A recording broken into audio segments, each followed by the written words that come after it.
We are rolling up on the Kettleman City Supercharger, best known as the one with the lounge. And I'm going to show you a little trick here. This row right there under the canopy, these are the ones you're going to want to charge at. The reason is they are the V3 250s. I'm not exactly sure what that piece on is doing. Pull into these. These are the 250 kilowatts. I'll show you what the other ones are rated at and how to tell the difference in a second, but let me park first. Okay, this is the Kettleman City Tesla Supercharger, and I want to give you kind of a rundown on how this place works and all the facilities and details and all that stuff. I've got some B-roll I'm going to be rolling as well as talking over this, but huge installation. First and foremost, lots of superchargers. Check out that view. That's pretty awesome. These are all part of the original installation of Kettleman City. There are solar canopies, which is fantastic. Over on that back row over there, that's where I'm charging. On that far back row by the berm or that hill are the V2 superchargers. They charge at 250 kilowatts. And so if you can get one of those, definitely try to get one of those. We interrupt this video to remind you, don't forget to hit the like button on this video. It means the world to me and takes just seconds out of your day. Oh, also subscribe to the channel if you haven't done so already. Or if you want to charge slower, then use one of these and enjoy the lounge, which is fantastic. You should know that there is a code to get inside the lounge, and now the code is found on the app. You have to go into the navigation section on the app and tap the pin, and it'll give you the details of this particular charger, and the code is in there, and I think it's probably a rolling code. No longer do they have coffee here, which is a bummer. There used to be a full coffee bar with baristas and everything, from lattes and iced coffees and all that kind of stuff, and now they don't have that. My guess is they saw the writing on the wall when this was installed. That's a Starbucks, and that used to not be there. So maybe they figured, all right, well, there's Starbucks right across the street, just go get your coffee there. So what does this place offer in terms of amenities? Well, obviously we've got trash, which is a big deal at a supercharger, even recycling there on the left.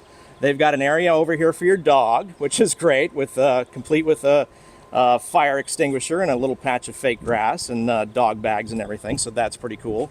There's outdoor seating with umbrellas, metallic umbrellas, so you can eat outside. Again, more garbage. There's garbage everywhere. There's some destination chargers there if you want to spend an even longer time here, if you want to use, chargers like at your home. Over there, between the blue Y and the Model S in gray, there are windshield wiper fluid and wipers and squeegees and all that kind of stuff, which is cool.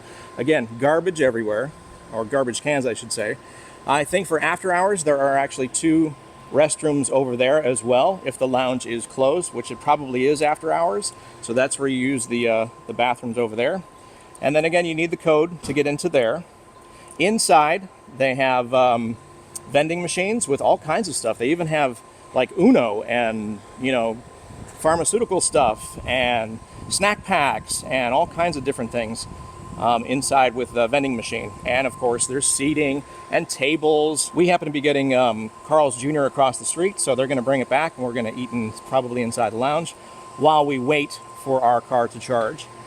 And just an amazing facility.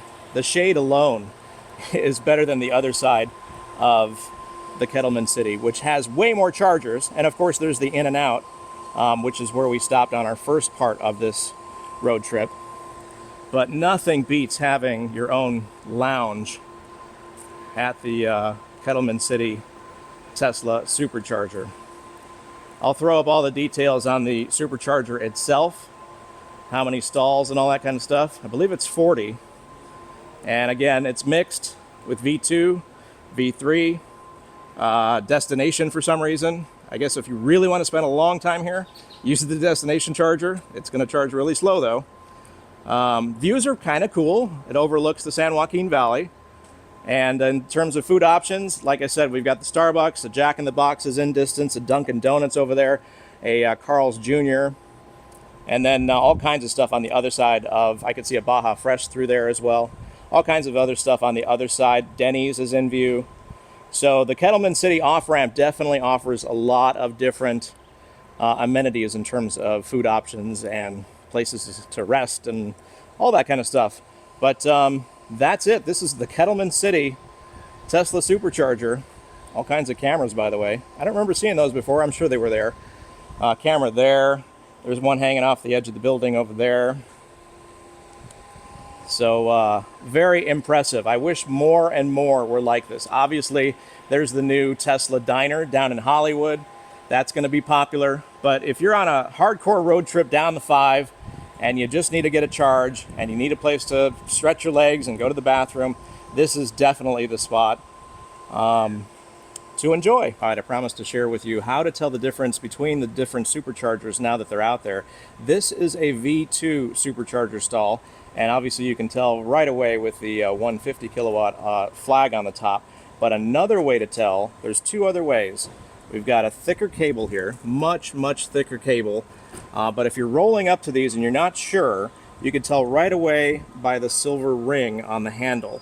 That indicates a V2 supercharger, and it's going to be charging at a top speed of 150 kilowatts. Other than that, they pretty much look all the same. Obviously, the V4s are fairly new, and they look completely different now. They actually look like large urban superchargers. Those were smaller. They were like down to here. Now they're huge, and they have much longer cables, and they've got the magic docks in some cases.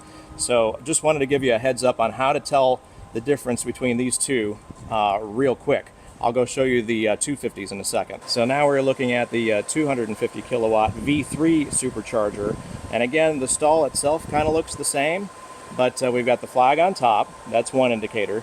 The other indicator, as before, this is a thinner cable and not as thick as the other ones. And there is no ring right here. In fact, it's black. So that's like the big indicator if you're rolling up in your car and you want to know the difference. You can tell right away what a V3 supercharger looks like. Just look for that silver ring and you'll be able to tell right away.